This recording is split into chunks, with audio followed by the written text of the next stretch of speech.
Let's start. Auzubillahi minash-shaytanir-rajim. Bismillahir-rahmanir-rahim. Assalamu alaikum, everyone, and thank you very much for joining us today again. I am VOTP's staff member Shazia Tarek, and I will be assisting this session, and I will be monitoring your chats as well. After a huge success of our first session on demystifying politics, we have arranged this session again, the part two, demystifying politics. So I'm sure it's going to be a really good, thought-provoking, and useful for all of us. Let me quickly let you know the format of the session. First of all, our management team's member will brief you about VOTP and its objects, missions, and goals. And after that, she will also introduce us with the chairperson of VOTP. And after a few lines from our chairperson, our honorable guest, Dr. Aslam, will share his thoughts and ideas with us. And in the end, as usual, you will be able to ask your questions. So without further delaying, I will request our staff member, Miss Nurul Ann, if you can tell us something about VOTP. Over to you, Miss Nurul Ann.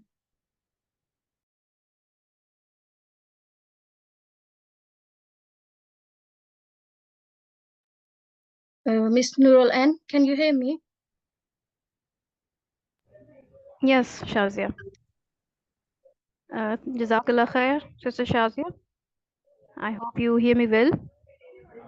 Yes, you are. Yeah. Okay. So, in the name of Allah, the most gracious and the most merciful, we all know that Allah subhanahu wa ta'ala is the one who is running this universe, in which we have seen many problems, like evil caused by human beings and natural disasters. We have seen storms, earthquakes, floods. We have seen drought and famine. We have also seen people commit murder, and they fight and make wars, genocide. So if I look at this way, then Allah allowed some people to suffer to test their patience and their steadfastness. And then He allows some people to suffer to test us, like you and me, how we react to it, right? So if such a thing is happening, who is to blame? How did it go so wrong? And what to do? Because something should be done. Now, what is the thing that should be done, right? Because we all want to know and we all want to do something, but still we all feel so helpless when we look at what's going on in Palestine, in Sudan, in Yemen, and so on. Maybe we're even trying to do something, playing different roles. We're on those one of those who have been guided, but still we're not getting through. And we need to change this, right? And that's who we are. We are voice of the people. So let me tell you about Voice of the People. This is a platform to become a powerful force, bringing everyone together on a single platform where we will make ourselves aware of situations around the globe by educating ourselves on various issues, uh, educating ourselves on data of 195 countries, knowledge based on country level. What is the literacy rate? Is it up or is it down? How media plays its role in manipulating data and sharing that narrative that is under the influence of the local government. So, what is happening throughout the globe? So, we need to educate ourselves in order to bring a change. So, the areas where we can learn and grow in knowledge through our training programs, this is how we do it. We have training programs for children, and we have training programs for mothers, parents, mothers and fathers both. We are currently running workshops, training youth and individuals and people of all ages. So here I also have to announce the feedback form. for the ones who want this training and courses for free. So they need to fill the feedback form that you guys will be provided. And also tell us about the areas where we can grow and improve. And if you want to know more about us. So we all want to know who is the person behind this, right? Yes, we do want to know. So she's a very dedicated advocate of human rights. She has an extensive experience in management, system analysis, and education. In education, she has qualification from US and Pakistan. She also worked at a federal level training teacher under government of Pakistan. She has worked in UK. She had done all this, and she's an accomplished author as well. She has written many books of children for children. There are a lot of books uh, for children programs, and she is Ma'am Farida Abbasi. So I welcome you, Ma'am Farida, and I'm honored to be a part of your team. Thank you, Sister Nu. Assalamu alaikum, everyone. Bismillahir Rahmanir Rahim. I hope today's session will be productive and you will gain something from it. Our effort is to make you empower you in what you wish to do in life and to make it a better life for you. So it is a better life of service as a Muslim. I want to introduce our honored guest today, Dr. Aslam Khan. He's a powerhouse of knowledge on politics and Islamic influence. He brings to us an international perspective with master's degree in defense and strategic studies. He has a master's degree in Asian studies from Lund University in Sweden. Dr. Aslam's PhD research is at the University of Bradford in the UK. It focuses on madrasa students becoming good citizens. In the last talk, Dr. Aslam spoke on the evolution of governance from early human societies to the modern political landscape. He told us about Islam and politics from Khilafah to democracy. He told us the difference between politics and Syasat. He actually this was something very new and very, the definition of politics and siyasat, where siyasat reflects correcting and reforming in a positive way. And we find politics has moved quite far away from that. So we learned in the last session, we have a role to play. We have been in a deep sleep. We have thought politics to be a sideline, whereas it exists in our home, in our offices, in communities, cities, and globally. We are part of it, whether we like it or not. Today, what is happening, we have to realize that we have brought it about. Whatever is happening in the world, we had a part to play in bringing it about. The topic of today is Muslims in a changing world, political challenges and opportunities. The format of our talk is that Dr. Aslam Khan will give his talk to us and educate us on the area. After that, I'll ask a couple of questions from Dr. Aslam. Then we'll open the floor to you for questions. You please note down your questions as we go along. Do not interrupt in the middle, but wait for that period and you can ask your questions. And after that, you can ask us also any questions on our organization, VOTP. That said, I hand over to Dr. Aslam now. And I'll put his presentation on, Sister Shazia. Yes? Yes.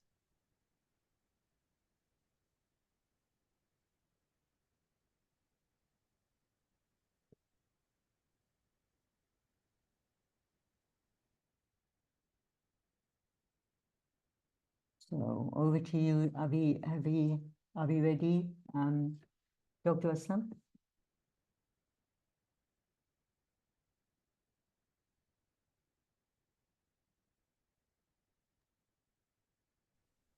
Assalamu alaikum. Bismillahirrahmanirrahim. رب اشرح لي صدري ويسر لي أمري واحلل عقدة من لساني يفقهوا قولي. So last time we discussed all of these politics and definitions and steps towards a goal. Let's go to the slide number 8, I think. Mhm. I'm not sure. No, not number 9, I think. Do we Would lost I request this? you to open your video if possible? Yeah, okay, I'll do it. Mhm. This part was discussed in the last. Let me try this video. Unable to start. It shows is to stop by the. Sister Shazia, could you handle that? Yeah, it shows me that this. Yes, yeah. Just let me.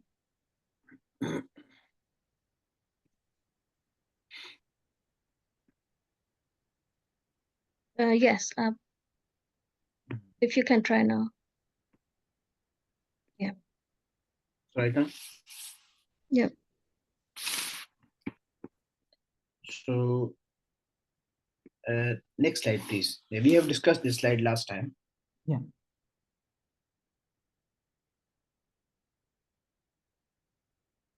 Yeah. So this is the main topic which we need to discuss today. Well, like in the last two sessions, what I realized that the most of the people like interested in how to play a positive role and how to change the system. But whenever we talk of about politics and our roles in it, we often seem impatient. We envision our ideal system uh, taking shape quickly, but it doesn't seem to be happening as far as we would like. So this impatient can be frustrating, but it's important to remember that just as life requires continuous effort, politics is an integral part of the same journey. So political change, like any meaningful change in life, is a process that requires time, dedication, and perseverance.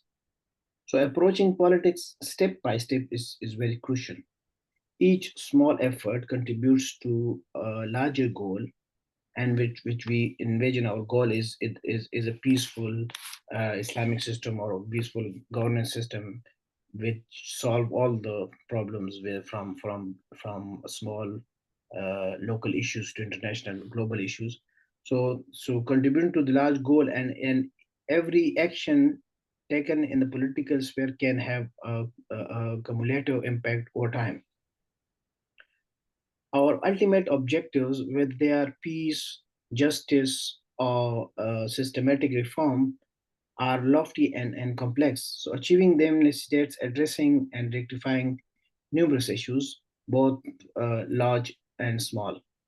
To realize our ultimate goal, we must engage actively and thoughtfully in a political process. This means understanding the issues, participating in discussions, voting, and possibly even running for office or supporting candidates who align with our vision. Our role in politics is not passive. It requires continuous engagement and action. By staying committed and taking deliberate steps, we can contribute to the gradual but steady progress towards a society we envision. So, in essence, political participation is not just about immediate results but about building a foundation for lasting change. So, it is through our sustained efforts and involvement that can ensure the government reflects the will of the people and works towards a common goal, a common good for the whole society. So there are I have stepped down. I've divided this process into few steps. You can which you see in this slide. The aim is to first of all like changing the society is not like a straightforward process. We need to change small things in our society. Every aspect of the society need to change, and then cumulatively we will bring a common a system that's beneficial for all of us. So there are some key reasons why political participation is necessary for all of us. I'll briefly discuss like few of them, or try to briefly discuss all of them. First is the representation of interests. So the political participation ensures that diverse voices and interests are represented in government. When citizens engage in political process, they help shape policies that affect their lives, communities, and nations. So political participation is important for every person in the society, because what the governments do is is normally when there is a power politics we see in our countries, when there is no I can't say legitimate, but the when the government is not representing the interests of the people, then we have many problems in our societies, and that's what happening all over the world. The system is changing, but the system is changing not in a positive way, but the political elite and the power groups are becoming more powerful, and they are not representing the will and the interests of the common people. So first of all, we need to engage in politics. It's necessary for all of us to engage in politics so that we can change this direction towards a positive change, where the government should and the people we are sending to our legislative assemblies and governments should represent the interests of the common people. The second important aspect, and that necessary for participation for all of us, is the accountability. Is the government and the bodies who govern the system, they need to be accountable to the people of a country, and that's required by every system. Even you take a democratic system, even we are talking about Islamic system, where if we are talking about Khilafah system. So all of the systems have one thing and one aspect that's more important, that is accountability. Because so engaged citizen hold elected official accountable when the elected representative or the governments, they should be accountable to the people, and that's only possible when people are actively participating in the political system. And there are many ways: by voting, by joining like groups that are supporting the governments, and with they're engaged in different political paradigms. So we need to engage in all of them to make them accountable. The third aspect that I need to discuss is the legitimacy of government. So high level of political participation confer legitimacy to the government. When a significant portion of the population is involved in the electoral process, the resulting government is seen as more legitimate. Now, problem is sometimes you see that in developing countries, with after voting, the governments they are formed are not legitimate because of the involvement of other factors. But the problem is why they are engaged, why or bureaucracies or military leads, why or they are disrupting the system because of the political system we live in. So it will take a long time to make that the system so strong that these other aspects or other institutions should not play their role. But this is a long process, but this process go through all of these steps, because we need to step by step make when the governments are legitimate. With the passage of time, you will see that these institutions will go back, and their role will limit. But the thing is, at this time, what we are doing is we are not actually playing a role. We are playing role in a way that we are just supporting our personal interests. We are not supporting the governments or the people who have to play a positive role in the society, but instead we are supporting our our our leaders, or would you call it, the people who are running for elections. We are supporting those people who fulfill our personal needs, not national interests. So we need to understand that how we need to select somebody when we are voting, or when we are campaigning for somebody. So we need to understand all of the aspects that what is important. The next is the protection of rights and freedoms. And that's more important when we ask about, like last in the last session, people were asking about questions that we have these anticipation and fears that when we take part in politics, what will happen. This is because we don't understand our rights and freedoms, and we are not working toward it. Because when you are actively participating in the politics, and it will take time, as I discussed in my introduction, that it will take time. It's a long process, but the active political participation is crucial for protecting civil liberties and human rights. Citizens who are engaged can advocate for laws, policies that safeguard their rights, freedom, and oppose those who threaten them. So it's important for all of us to take part in the process. And how take part, we will discuss it later, but the important is there are many ways to take part in the political process. It's a long process, but every individual needs to take part as much as he is able to. And there are different dimensions to that. We will discuss in the next section. The next important aspect which need to address, that why we need to participate, is the political participation foster a sense of community and shared purpose. As I discussed earlier, that we are not working towards a shared purpose, but what we are doing is that we are pursuing our personal interests or personal gains.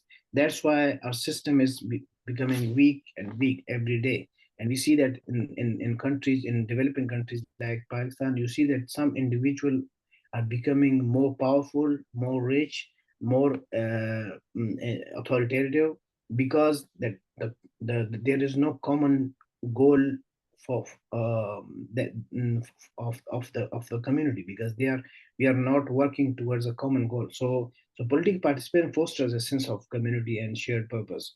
It encourages citizens to work together towards a common goals, promoting social cohesion and and a stronger, more united society. So we need to do and engage in this process slowly and gradually. The next is the policy responsiveness. So governments are more responsive to the needs and concerns of an active electorate. When citizens regularly communicate their preferences and priorities, policymakers are more likely to develop and implement policies that address those needs. So it needs to be well thought process, because when we are going and when we are asking for example, when the people are asking and demanding something, they should know that what they are asking for, because sometimes people don't know, people are demanding something that is ultimately not good for the society. So first of all, we need to understand what are the needs of the society, and then we should like communicate them properly to the government and to the governing bodies, so that when the policymakers are making the policies, they should represent the interests of the government, of the people. So the policy responsiveness is linked to the participation of the people. When people are actively participating in this electoral process, this also affect this approach of the governing bodies and the policymakers. Then the next step, which is important, for which we need to take active participation, is the participation is education and awareness. Because participation in politics enhances citizen understanding of governmental processes and issues. Engaged citizens are more informed about how their government operates, and which enables them to make more educated decisions and contribute to public discourse effectively. So we need to also consider this aspect. The next is, and I'm going too quickly because there's too many, so we need to have on 20 minutes. The next is the preventing corruption, because corruption is now the most the most important problem which we need to discuss, and we need to work on it, because all the developing countries or the underdeveloped countries have the same problem, and this is the main problem which is creating all the social, political, or economic problems in the country. So this is the biggest problem. So this is, though we know that the groups who are like doing this corruption, they are more powerful, but they are powerful because of the lack of participation of individuals. And we see that we are taking part in elections, we are voting for them. First of all, we don't we are as I discussed earlier, that we are taking part and we are supporting those who serve our personal interests, and we are not looking for their character and for their role as for the development of a whole society. So sometimes we even support corrupt politicians because they are beneficial for our personal interest and something like that. So we need to actively participate, but in a positive way. To active political participation help to prevent this corruption and abuse of power. So citizens who are vigilant and involved are more likely to detect and call out corrupt practices, thereby promoting transparency, integrity in the government. So this is also important part for the participation, that why we need to participate, because we also can uh, reduce or like maybe reduce or eliminate to all of the corruption. But to some extent, like corruption is is in every system. We see that it's even in the developed countries we have corruption, but on much small or lesser level. So to reduce it or to completely abolish it, we need to have active political participation of the all segments of the society. And now we are coming to the promotion of promoting a change. So all of us, we know that we are here. Why we are here to, because we think that there is a problem in our society and we need change. So to promoting change, we need to have active participation, because without political participation there is no political change, because all of the elite, the governing elite, doesn't want to change the system. They don't want, because that corrupt system is beneficial for them, not for the people. But when you are actively participating, so through political participation, citizen can advocate for social change and influence the direction of the public policy. Grassroots movements and collective actions have historically been powerful drives for progress on issues such as civil rights, even environmental protection and economic justice. We have seen globally in different countries that all of these movements succeeded, but it takes perseverance and continuous effort to promote this global or local change. We need change. We need to do step by step, but we have to be persevere and active in all of these aspects of this political change. And the last is empowerment, because political participation empowers individuals by giving them a voice in how their society is governed. So this sense of agency can lead to greater political efficiency and a belief that one's action can make a difference. So this empowerment comes when we are united, when we have active participation, and when we see that what is our ultimate and common goal. So we need to be moving towards a common goal with support of each other. So normally when we are discussing ultimate goal, there are different aspects of that as well. But the thing is, one thing is common with all of us, that we know that we need a peaceful active political system that serve all of the community, all of the people, whether they are social, political, and economic needs. This serves all of them. Secondly, we have international problems. So when we see international problems, when you have an independent, powerful system, you need, then you can have active role in the international politics as well. So we see our ultimate goal on both ways, whether there's a local system or international system. We are looking at both, but all of these steps are important for all of the systems. When you do all of these steps, and when you cover all of these steps, you can play your role in both, whether you are playing in the local system or in the international system. So what we see here in globally what is happening, because like you see what happened in this Palestine issue or all of the world, the our politicians are just looking for our personal benefits and gains, and similarly nations are doing the same. Like for example, if you take any individual nation, for example, we say Pakistan, we say Saudi Arabia, we have say Dubai, we say UK.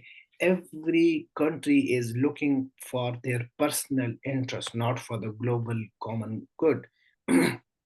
So to looking towards that, we need a common goal and understanding of the issues, because we need to understand what is good and what is bad, what is right and what is wrong. So for that, you need to have this understanding of all of the issues.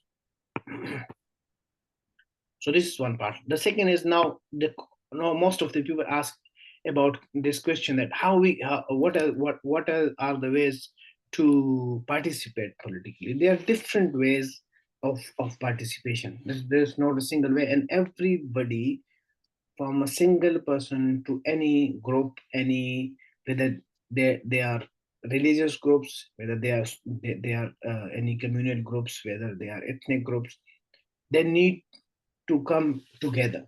We have a division on different levels, and that's a big problem. uh, I'm not talking about like in the Western countries. Maybe there is less division, but still, if like if I'm living in the UK, and I know that Muslims are divided into different sectarian and ethnic groups, and they're totally ignoring each other. They don't have any support for each other. So when you need a political change, first of all, you need to remove your differences, because without removing your differences, you cannot like work for a common goal. So first of all, you need to that. The second is how you can play a role. It depends on your capacities, and there are different aspects that matter. Like for example, your financial situation also matters. Your influence in a society also matters. So it depends on how you want to play your role. So for example, first step I here is running for an office. So it is a long process, it is a difficult process, though I know that we know that this is more important for all of us, because when a learned and patriot person is sitting in legislative assembly, he can be more beneficial from an individual who is just working on a very small level. I know, but the thing is, this is a more difficult and challenging uh, profession. So if somebody seems that he thinks that he is capable of doing so, it is the more important part of political process, all of the political process. So running for office is very important. So first of all, if we have some kind of power, authority, and knowledge, and if we have any support in the community, and we think that we can go for that, we must go for that. And in every country, even it's not about winning or losing, it's about your representation in the society. So if you are representing uh, a group, or religious group, or ethnic group, whatever. But first of all, you think that what is your ultimate goal. If your ultimate goal is a good system, plus that is supportive to Islam, to the Muslims, then you should not think of any sectarian division, or political division or ethnic division. You should be above that, and you should be you should have to have the courage to go to all of the communities, all of the people, and should like ask them that what are your goals and how you are going to pursue them, and how you can play a positive role through running for this office. The second is the joining a political party or movement. So now, for common people, the easy way is to joining political parties and movements. But we need to be very thoughtful about this process and understanding, because first of all we need to understand who we are joining, because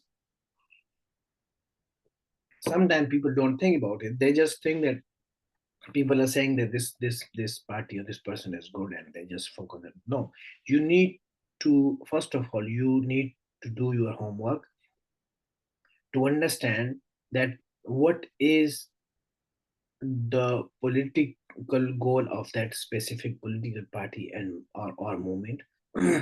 What are their idea, that how they are going to pursue that, whether like they are doing this peacefully, or they have some other motives. Sometimes they have ulterior motives, you don't know. But you have to do a homework and try to understand every aspect of that political party, so that you can play your role in that movement.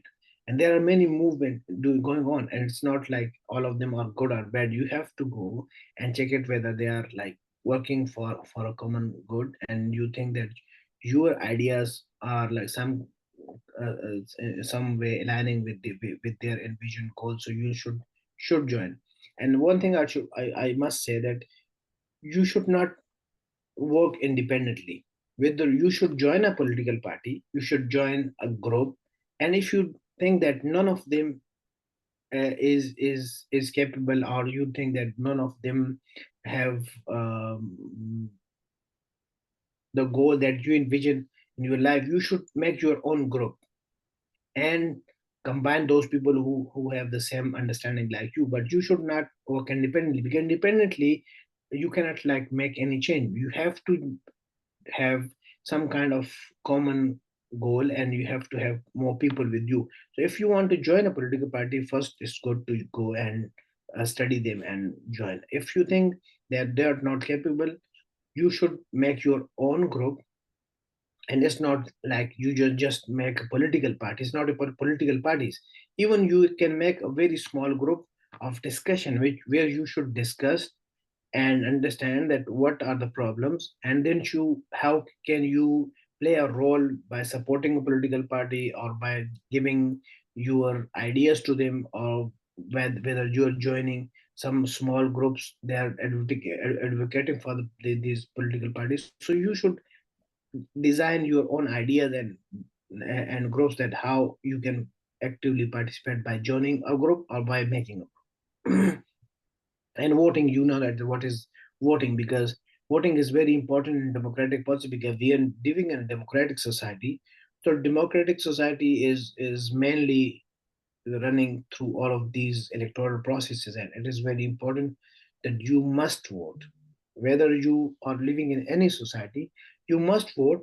Whether like sometimes you feel that there are like two three candidates, and none of them seems to have the the policy that align with your own envisioned goals or ideologies. But you should at least go and see which one is more near to your understanding or your ideology. You should somehow support them, because if you don't take part, then ultimately the others who have ulterior motives and who have motives that are against your community or something, they're going to win. So ultimately, on one hand, you have to have work for your own goals, but on the other hand, you must not leave this field unattended. You must take part in this and must vote for best candidate in your understanding, who he or she is.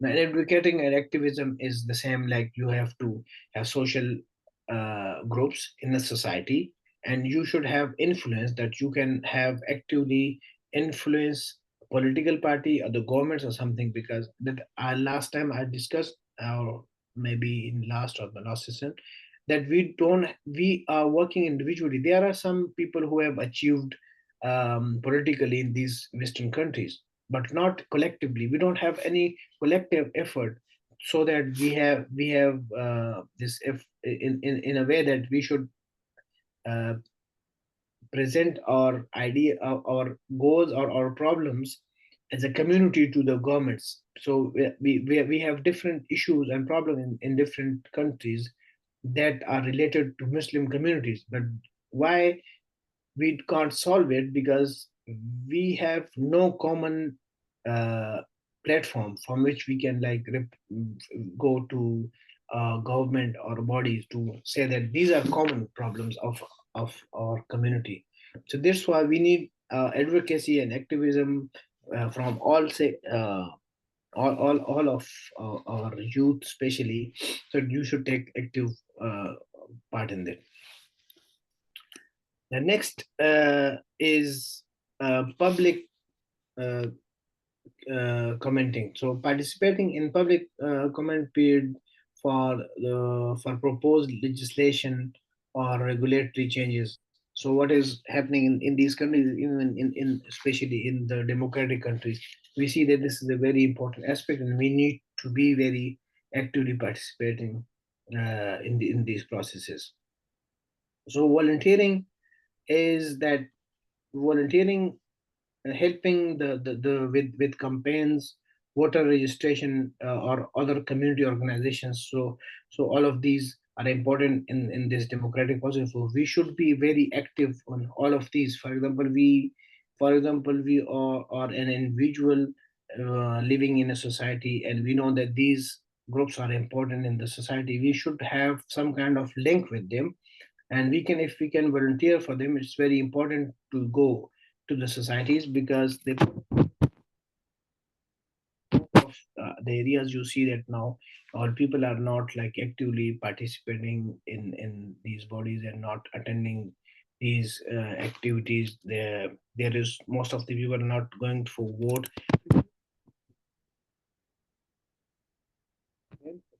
Brother Aslam, we're having some trouble with the voice, with your sound. Let me check it. So right now, Yeah, it's better. Thank you. okay. uh, okay, so so volunteering and then attending meetings, yeah. So we have to have active in all of local bodies, whether these are small groups, whether these are like any community halls, we have any councils or councils meeting in our community or in our local. So we should be actively participating on all of these. Now the thing is, some people say, ask the Christians that these are like some things why we need to be participating in all of these issues, all of these things, because we are, our ultimate goal is an Islamic system or something like that. So what is the purpose of all these? What is how they are linked to this? Because they are a very important aspect of our political system, because you cannot go to change something abruptly without any idea of the system. So you need to understand these systems and to understand all of these issues. First of all, you need to have understanding of the system, and all of these steps are important for all of us, all individuals, to go and actively participate in all of these small tips. When you are able to understand all of the political processes, then you would be able to do something big and to make a change. So for change, you need to understand. So all of these steps on all of these ways in which we participate in a particular process, we need to uh, play here our role. And ultimately we have our envision system in which we have in our mind what we want to achieve. So for the achievement of that, first of all, you need to go to all of these steps, and then think that how you can make a change and how you can solve these issues. If you don't have any idea, you should go to uh, those who have strong political groups, whether they are in political parties, whether they have individual academic groups, so that you can understand that what are the problems and how we can solve them and how we can move forward towards these issues. So political participation is a lifeblood of democracy and all of the political system. So political participation it ensures that governments are accountable, representative, and responsive to the needs of the people. So by engaging in the political process, citizens can help shape the future of their communities and their countries. So it is all of this is very much important uh, things, but we need to be very focused on all of these. And the next final step is overcoming barriers and to participation. So how we can understand all of this and how we can contribute positively. So one of the main barriers to political participation is the lack of understanding of how political systems work. So two, three things I have in my mind. Like first, invest time in learning about political processes. So there are many sources you can use. For example, like utilize resources like news outlets, educational platforms, community workshops. Similarly, we have this school education or university education system, which in which we emphasize on civic education, or like how to prepare this political next generation for this political purpose. So we need to be focused on understanding. If we are interested in playing a positive role, without understanding this process is not possible. So awareness and education are most important first, as a first step. To go to there are many books, articles, news, everything, but today the easiest way is to go online and you can find everything. But the important thing, what I would like all of you to understand is that before going to understanding the global issues and global politics and solving how to solve international issues, first all of you need to understand the local politics, how it works, how. And local mean where whichever country you live in, whether you are living in UK, US, Pakistan, India, anywhere, you first of all need to understand your own political system, how it works, how an individual or group plays its role, and how you can bring a change. First of all, you need to understand this. Secondly, then after when you're done with this and you know that how system works, then you go and study international politics somewhere. And it's very easy now that online you can have very a lot of material on any website you can easily download and you can study. So you should study that, and then you go understand this international issues and international conflicts and international organizations and how they work. First of all, so the thing is that when we are, as I said started in my introduction, that we are very like hasty and we want to all of this process to be done so quickly, and we want envision or we need to look the future very peaceful or something like that. But it's not like very small short process, it needs long time and preparation. So our goal as a human is to strive for a better future, is important for both or this world and hereafter. So our efforts are to try for a better future for all of our human uh, communities, but steady and with perseverance.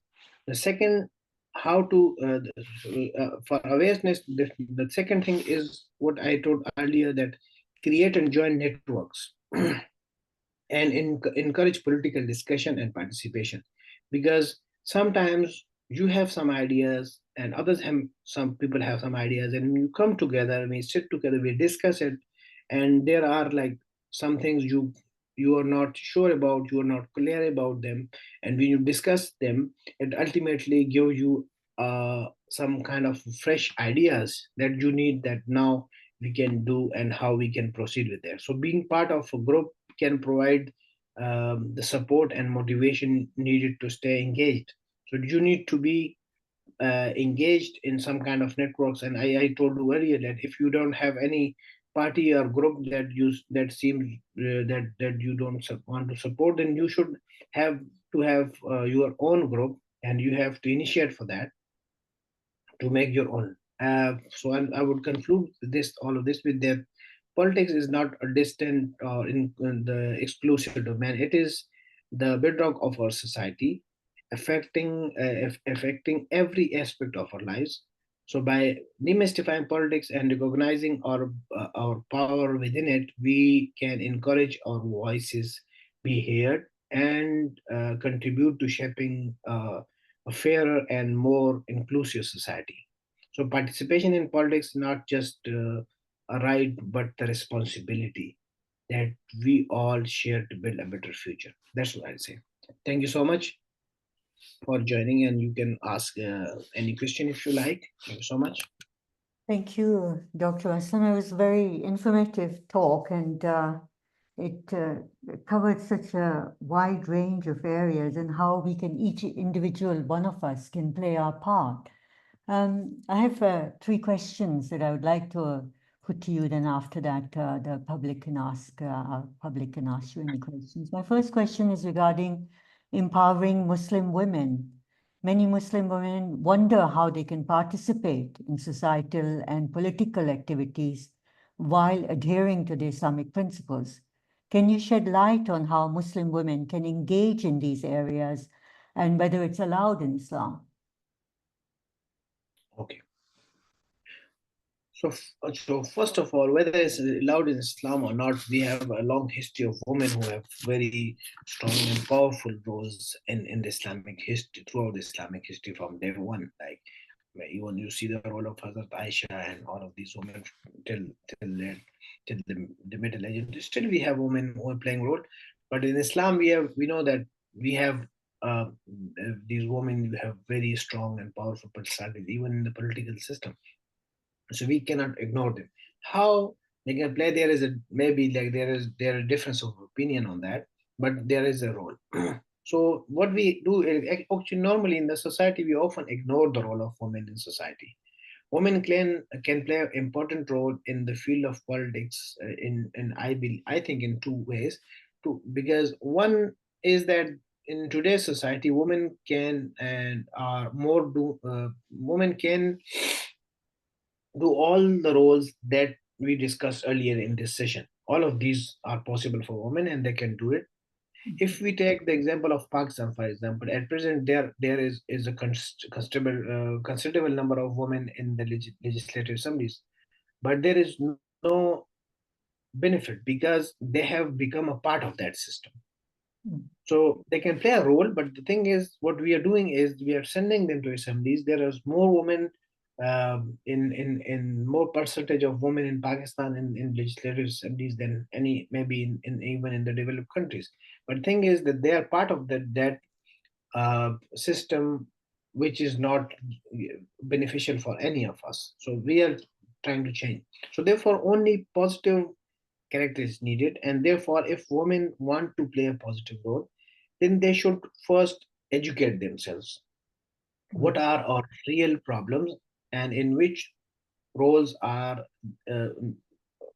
which role are there they can play in a society? Like it depends on their capacities I discussed earlier, and how they think of their role.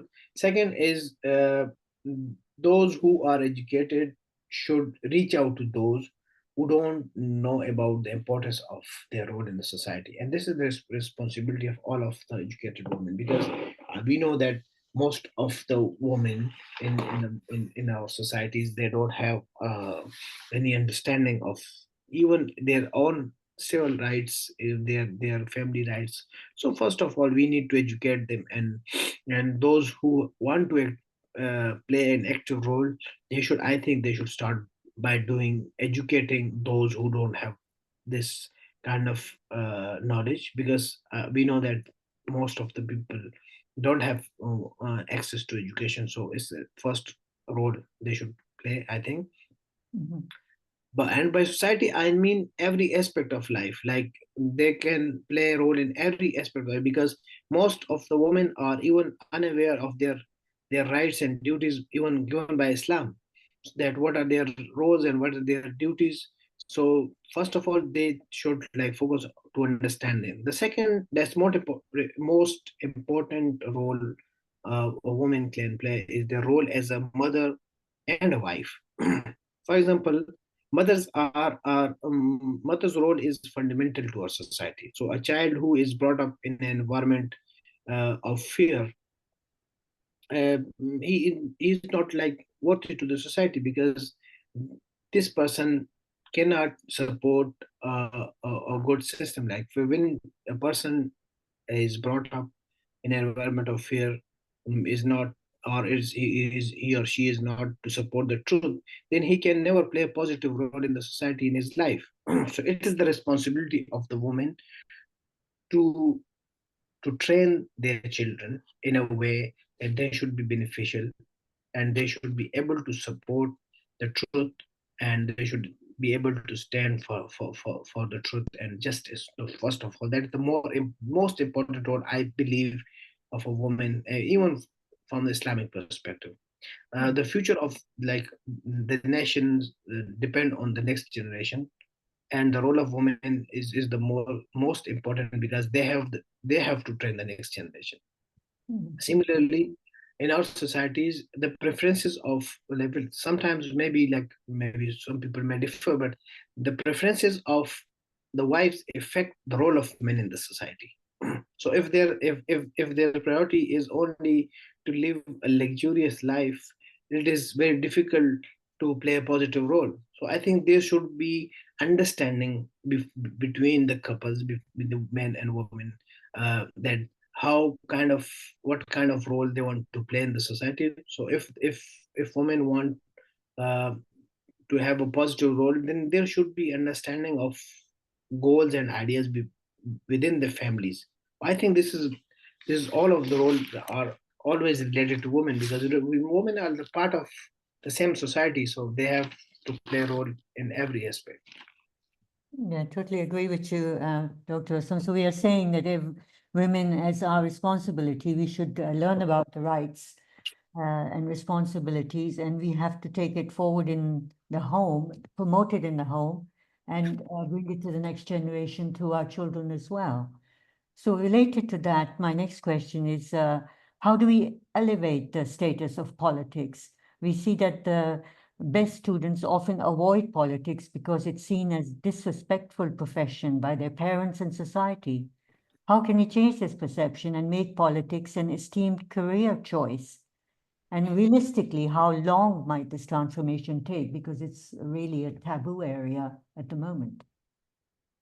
You see, we when we are looking our personal education system, or when we're looking at, let's say, our business. For example, we have a business and we want to develop it, so we don't look at that why it's not working in 2 days or 5 days. We are always working it. If it's not working, if it's not successful in 2 years, we work it for 5 years, then we look at maybe it will be more successful in 10 years. So it's a long process, like the same as politics. So it's not like 2 days or 2 years process.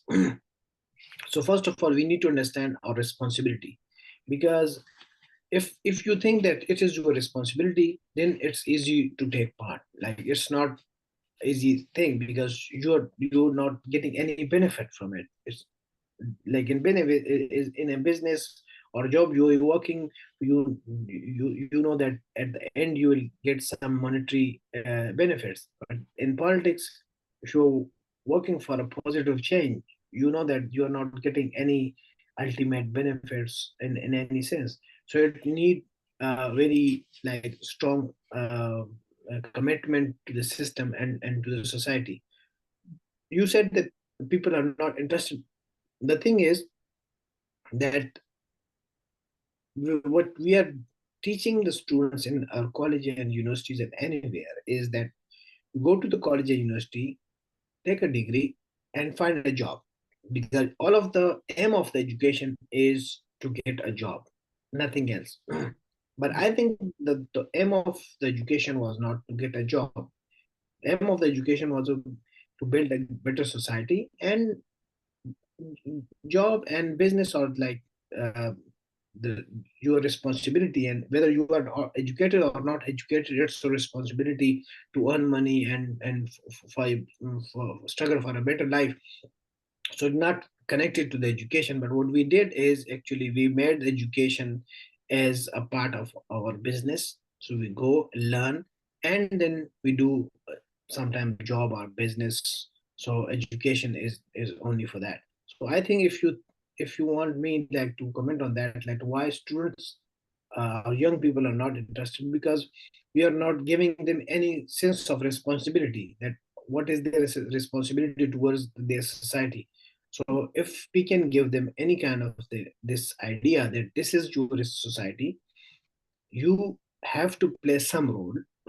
Whether you can give your 5 minutes, while you can give your one day or one week, it depends, but they should have some role to play in the society. But first of all, have to have give them some idea of this system, that why we need to do so.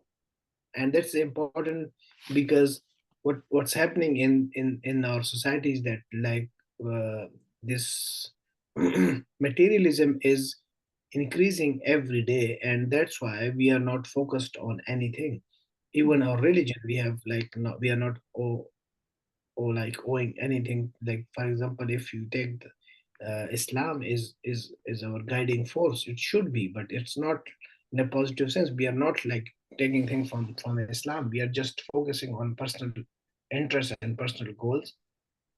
So all of these are connected to each other. All of these steps, and first of important thing is the sense of responsibility. If you don't have a sense of responsibility, then you cannot play any role.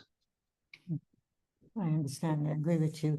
So basically, it starts with educating ourselves and then educating the children and implementing that thought process into our practical lives.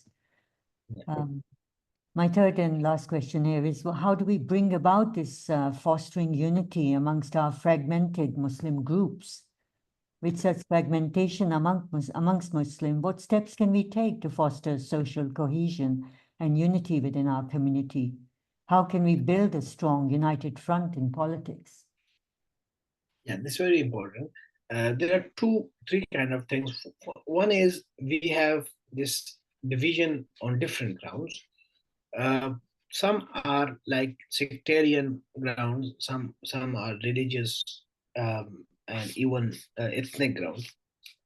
Most important thing is that we need to convince the people that what kind of problems we are facing in the world.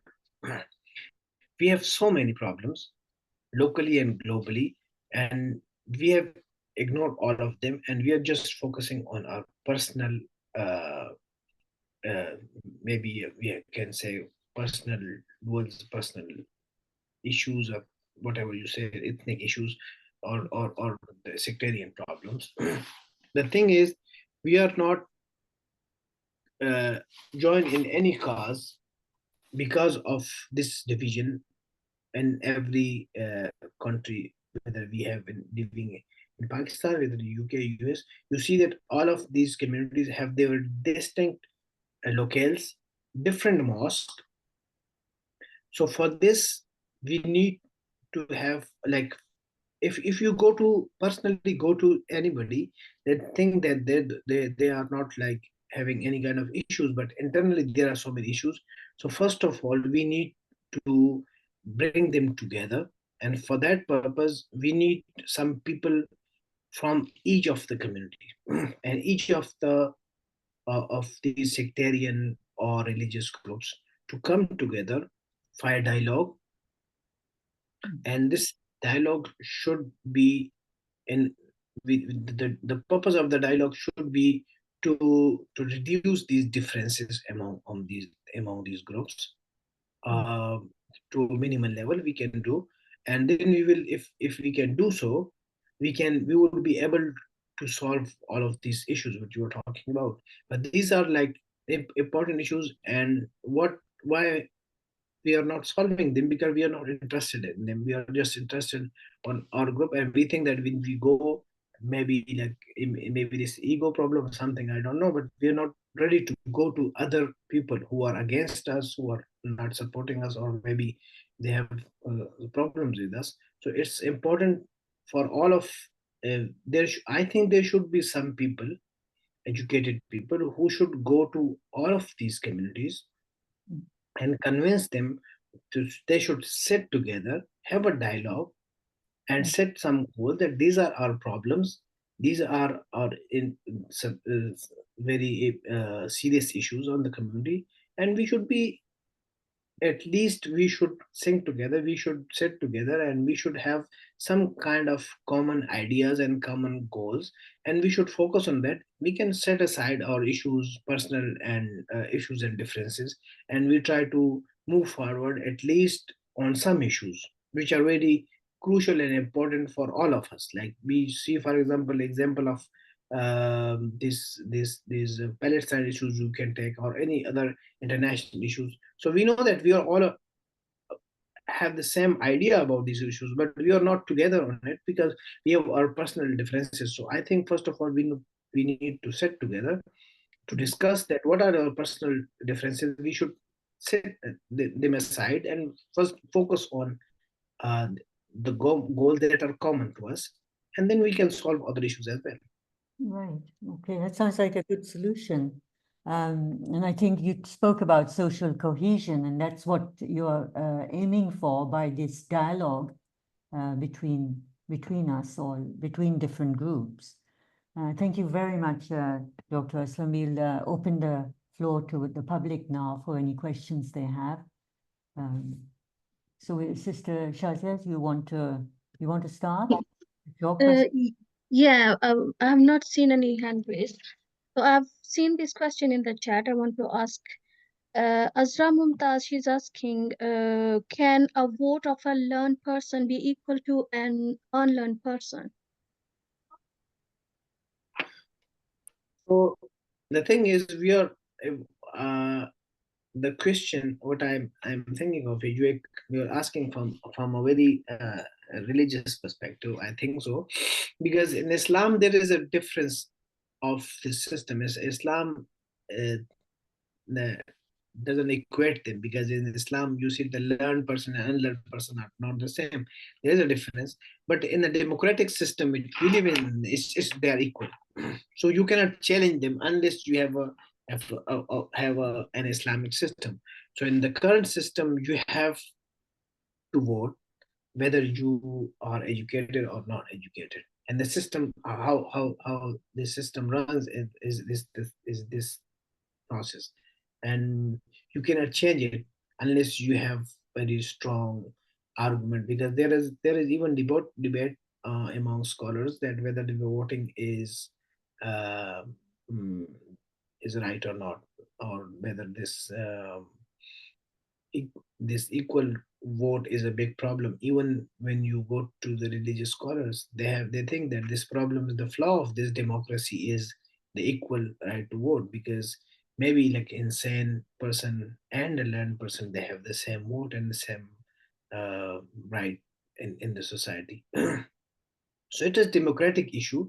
It's the part of the democratic process, and these are the laws which are made by the humans, and they have decided that it should be this way. And if we think that this is not right way, we should campaign for it. We should go and we should, like, what all of these things we have discussed in all of this lecture. These are the steps we need to take towards a common goal. If we think that a crazy person, an insane person, or a illiterate person who doesn't have any understanding of the politics, he should or she should not be part of the electoral process, then there should be a legislative process, a legislation for that. That's a long process, and in the contemporary world, it's very dangerous to say that, yeah, he or she should not vote, because this whole system works based on them. All of the democracy is based on this system. This is what democracy is called. It's the system of the people.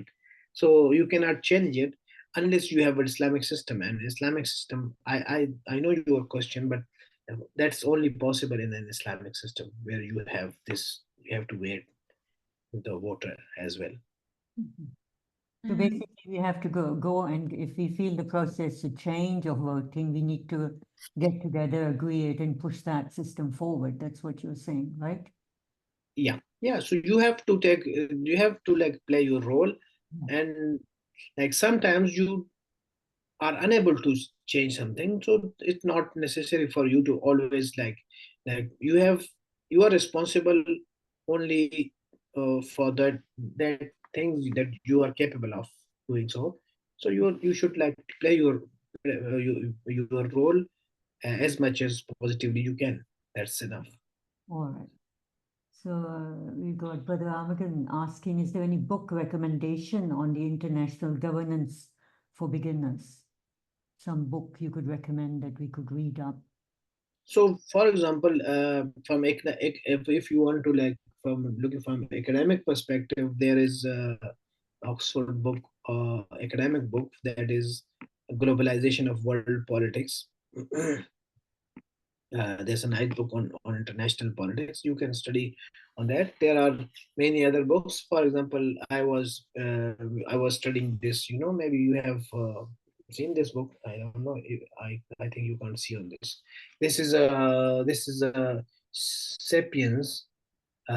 Maybe you have heard this name. This writer is Yuval Noah Hariri, and this is a very interesting book on the evolution of humankind and evolution of all these agriculture societies and different revolutions and all of this. It's a good book of history. You can uh, take this as well. There are many.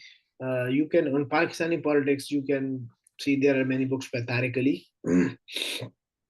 You may know the Tariq Ali. This is a British writer.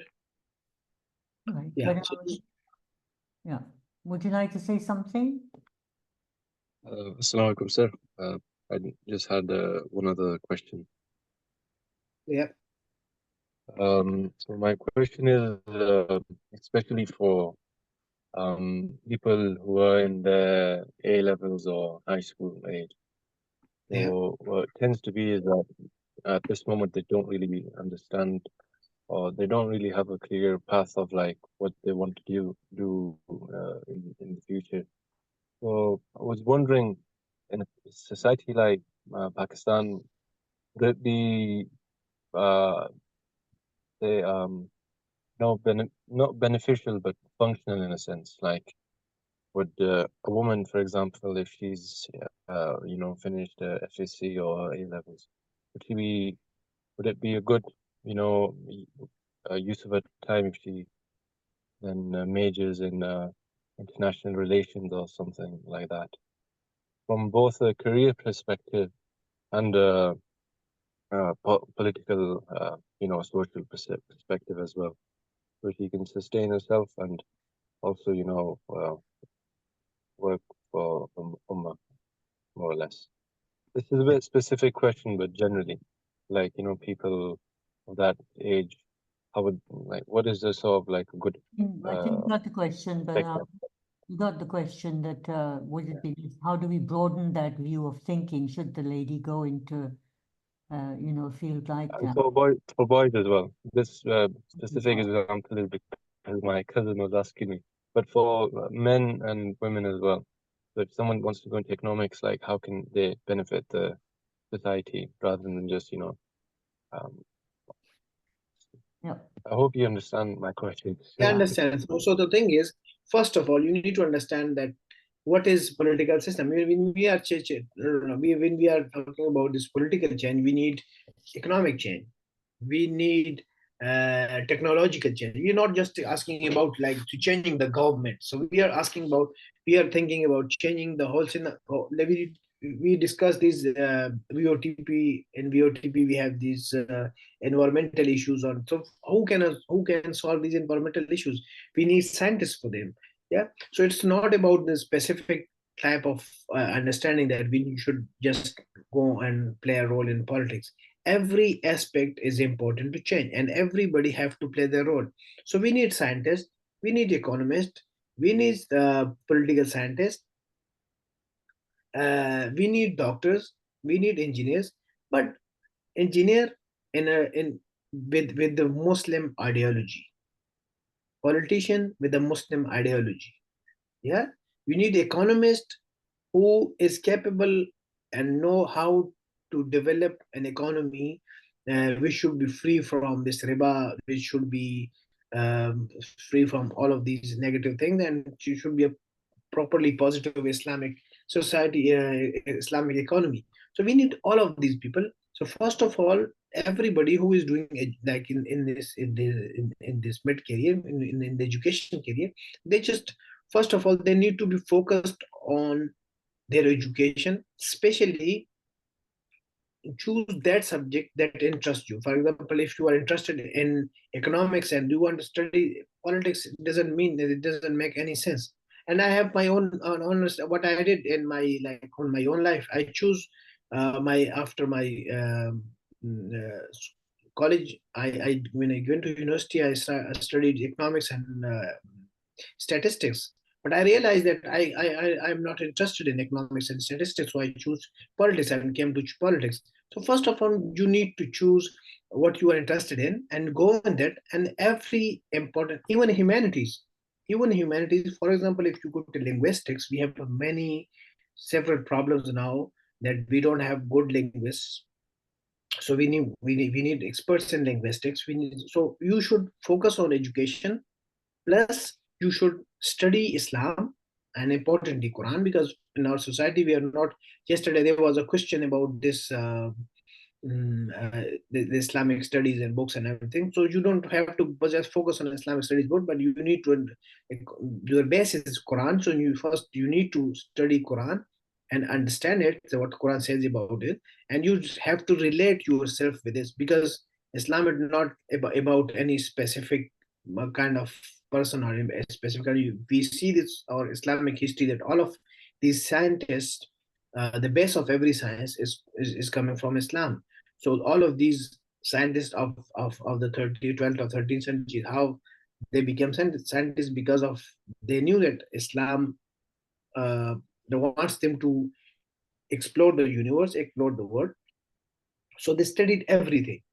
Now we are focusing on, we have these political issues and we are not clear about these things. The problem is with our education system. So yeah, our education system doesn't guide us in a right direction. So it's our responsibility to take all of these things together, your religion and your studies, and then you combine it, you can contribute in different ways to the society. And you understand what I mean. You could contribute to the society in different ways. For the participation, you need to understand your own knowledge first of all, your own capacities you have to understand first as, and then you have to excel in that, and then you come and contribute to society. Yeah. Okay, I think that answers the question well. The next question is from Noreen Yasser. She's saying that you said we should get involved in our local politics. Does that include meeting our councillors or MPs, etc.? If yes, what difference will that bring, as they will never discuss their internal affairs with us? I mean, I tend to agree with Noreen Yasser that if you go to these meetings, they're so boring and they just don't give you anything. Yes, but you have to play your role. If they tell you anything, you can tell. You can just go said and said these are our problems. We want to solve them. How we can you at least you can promote discussion. Yeah, at least what I have said on all of my discussion, that we have to play a role as minimal as we can. Like smallest role is also a part of this the bigger goal. So we need to go said, if it doesn't benefit, leave it, but you don't like ignore it. Just go said with them, ask them questions, yeah, and tell them that who you are, what are your purpose, how you envision this whole economic system or political system or world system and what you are understanding, and try to like convince them that what you see and what kind of positive change you want in the society and how you want to play your role, you should like participate in that. No, it doesn't mean that it's not beneficial or not, or it's not fruitful or not. Maybe it's fruitful, maybe it's not fruitful. Sometimes you don't know that your discussion is fruitful or not, but maybe this that impact the other person. So I think it should be like in a positive sense. You should take in a positive sense, go and play your role, whether they are not accepting or not participating. That's a different issue. Mhm. Okay, so then we have Mrs. Khan's question. She's saying, as a mother, how do I train my my teenage children to make change in society? How do I train them? How do they take part in politics? What should I do? Yeah. So as I said, first of all, you need to educate them. First, they need to understand that what is right and what is wrong. Yeah, and what is right and what wrong mean from a broader perspective in the society, that they should be aware of all of the challenges. For example, from Islamic perspective, that they are not like they are now children. They don't have to play a, a role by just by practically going and engaging these things. They need their age is to they need to understand their role as a human in the society. What is their role uh, as a citizen, as a brother, as a sister, as a mother, as a child, as a student, as a teacher. They need to understand all of these roles in this age, because in future, when their age is above 20, then their mind is so developed in the sense that they it's very difficult to change many things.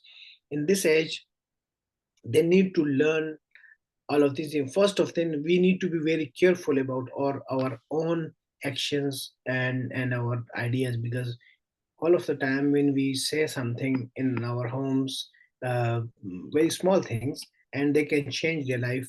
For example, if mothers are if parents are lying, uh, they are not truthful, ultimately their children have the same things. If they are active, for example, if you see, if the parents are like active in book reading, they are reading different books, you see that the children are usually are the same kind of reading habits. And if they are more playful, they have like they're playing games and everything. Parents engaging their children in playing different like physical activities, they are active. So I think you should be careful of all of these activities. They should be active physically, they should be active mentally in all of the activities that a child should have. They should be like interested in reading books, because knowledge comes from books.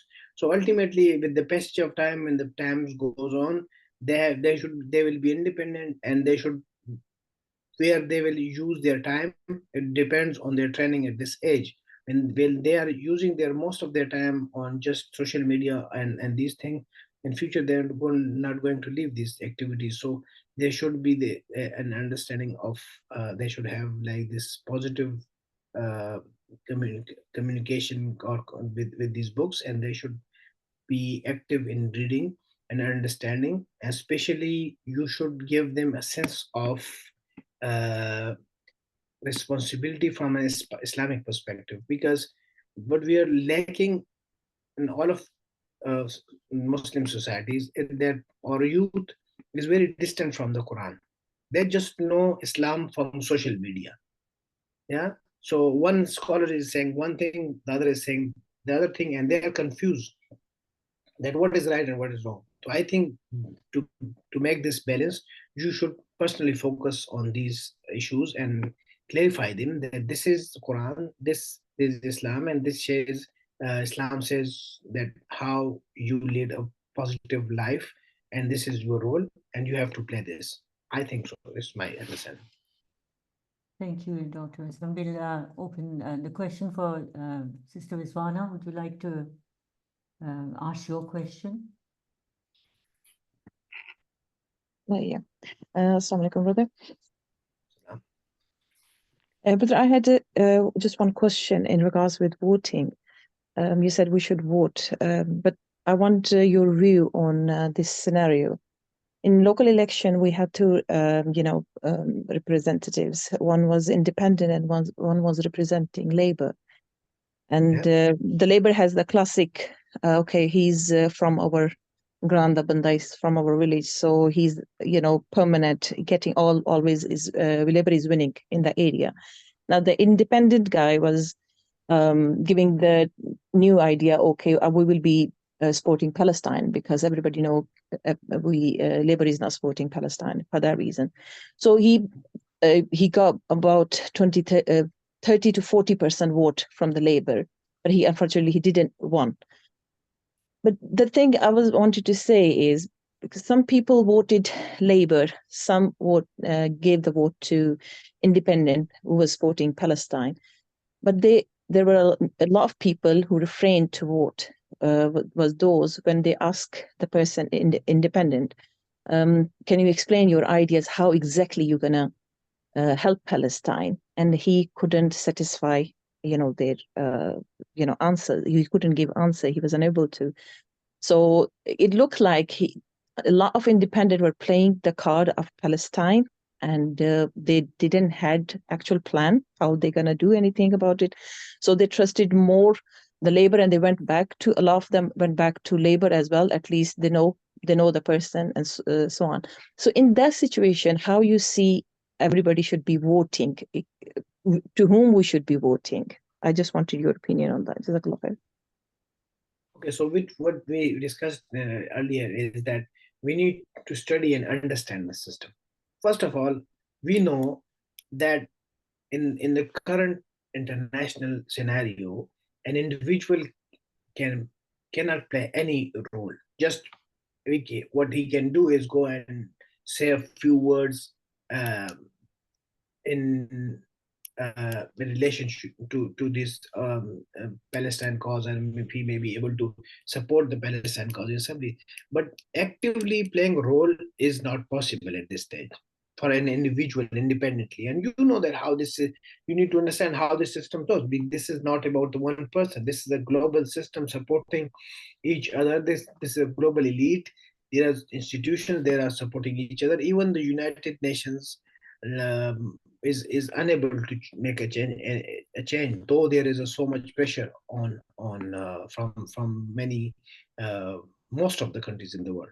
So you should be focusing, or you should be like not focusing on these issues. Voting is a separate issue. When you are going to vote, I think that you should be aware of that what kind of system you are living in. If you are living in the UK, the vote doesn't make any change in that sense. I believe vote make change in local issues. For example, if you have local issues and you so, for example, in UK, some people think that they have immigration issues and they should be focused on that, and they should vote for that. I think the voting should be in that sense, because this is not an Islamic country, and their voting system is just for the governance system and their political issues. So you should be looking for the political solutions for all issues in this sense, because they are the same. If you are supporting one person or other person, they don't have any clear answer, because they don't have the right to solve these Palestine issues. Because they're a much bigger game. So I think this is not about these small these so many big issues. For the Palestine issue, if you need something, you need to have your own what we call it, your own and grouping, your own collaborative effort. For that, you need to unite the Muslims in this country, all of the Muslims, whether they are from any part of the world. And you should have a common, like, not about like messing just creating problem in the society, but you have all of the community together.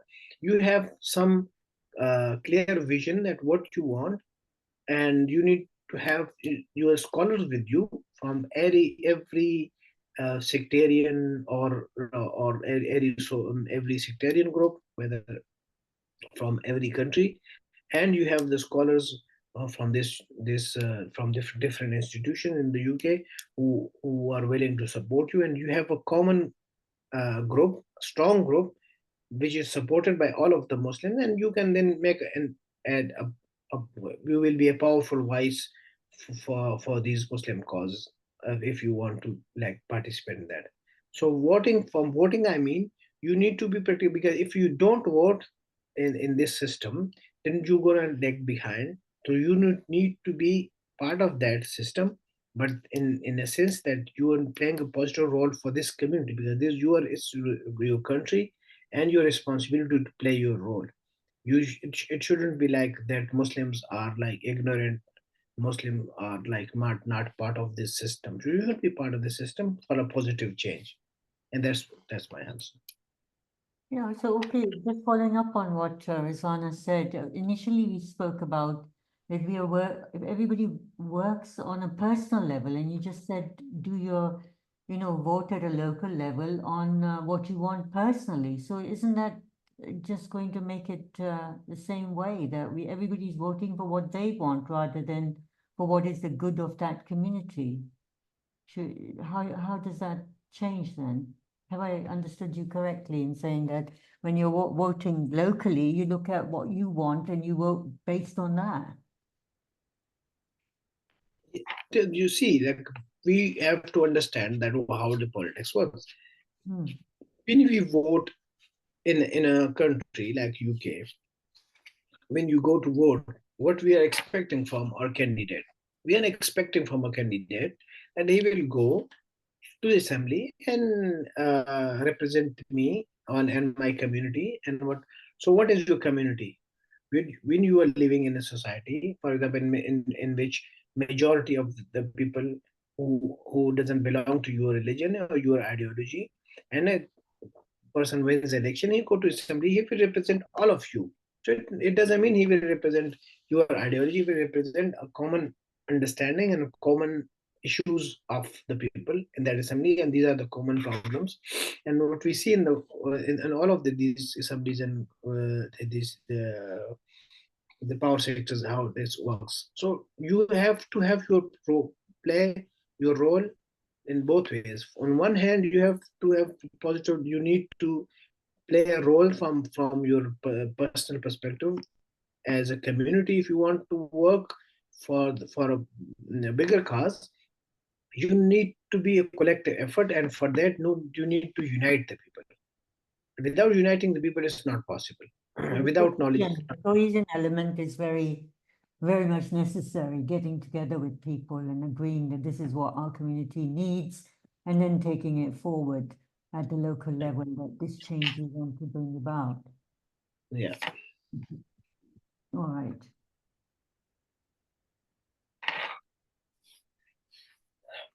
That's it. As well as Taz is saying, what about voting in 2024 in Pakistan? They did not let the majority make the government. So what's the use of wasting so much time and money on voting when it's taking so much time and or almost most of it the time is just not giving us a result, or it's very unfair? What is the outcome of the elections? Sorry, I can't understand. Could you repeat it, please? Right. The question is, what about voting in 2024 in Pakistan? Where the majority, what the people wanted, didn't occur, and it wasted so much time and resources. So what was the point of it all? Yeah, so this is the issue what we are talking about, why we are discussing all these things, which we know these all of these are problems, and this makes change. And how it makes change, the 2024 election uh, was rigged. There was a problem, but you see what happened after the election. Because of the election, we have so many issues. Now everybody knows that what happened in the election, who is capable of doing what, and why so we are moving in a positive direction because of this election. If you see, all of these issues which we are discussing now in media, which we see on media, is because of that election, because the people of Pakistan supported a specific party, and though they are not in power, but still the people, everybody, the system knows, the people knows, the government knows that who have actually won the election. So that's why there is this is a judicial political crisis. Why? Because of that individual vote. So that voting makes a big difference. If they didn't make any difference, there wouldn't be any this problem what we see now on all of these issues in Pakistan. So this is because of that vote that people casted in favor of a certain party. So you should be voting for that, and this makes a change gradually. It will take a long time, but it will surely make change if people are doing and working in the same direction. Okay, that makes sense. Thank you very much, Dr. Aslam. I think we should wind up the questions at that point. We are very grateful to you for being here for us, and we will set up, inshallah, after Eid, another more talks with you, and your feedback from all the people that have attended previous talks. Based on that, we'll come up with a series of talks. Please do write down what you would like to occur in future talks in your feedback form. From the group that is here, we just want you to know that VOTP, whatever Dr. Aslam has just said in terms of raising awareness and education, we do have our website here, Find Your Truth, and it works on giving you the knowledge about yourself. You get to know your true potential. It's Islamic based. One of the key things is that it uses the Quran, which is a guidance for life, to bring about your true potential so that you know you are unique. You've been sent here for a purpose. So, Sister Shazia, could you get the presentation going? And then you can actually get onto those courses and work on those courses. We also have the whole program of how to make a person a citizen. So it's a pathway. If you go through a number of courses, you will get to that point where your children and yourself will start actively being part of society and being a citizen. So it's very important to connect with us on the VOTP website. You can find out about your country, get the data on unemployment rate, Human Development Index. You have news every day occurring there. We try to give the most important news so that you remain updated. This is one of the key things that Dr. Aslam spoke about, that we need to raise our awareness and education. And then we also have our Find Your Truth website where you can go and train there. The UK elections are being covered on the VOTP website too, where you can find out data about your area from that website, why it's important to vote. So please do connect on that. And as I said, the Find Your Truth website is designed for your development. It's based on Quran. And if you connect with it, all the people who have joined us as staff, there's no charge on that because they contribute to society as a result of the training. So we are also very much into setting up some summer programs for their children. We are doing a parent support group that's coming up if you want to join that. We've also got a youth leadership project. So if you want to join that, you can do that. And we've got summer projects for youngsters as well as from the youth. So if there are any questions on VOTP, please do feel free to ask us.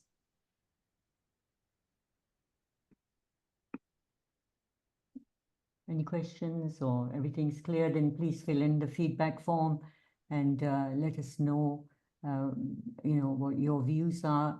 For anybody who applies just the feedback form, they can get the first course, which is the Know Yourself Part 1 Control Free.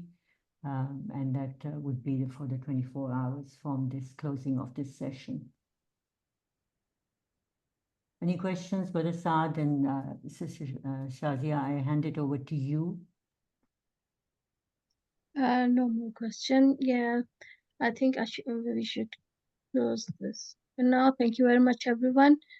And yes, please do send back your feedback forms, and so that the date for the next session, we will be sharing this date after Eid, inshallah, Sister Frida. Yeah. Yeah, after it, just keep Yeah. rolling the screens, yeah? Yeah. Okay. Mm. So yes, that's all for now. Uh,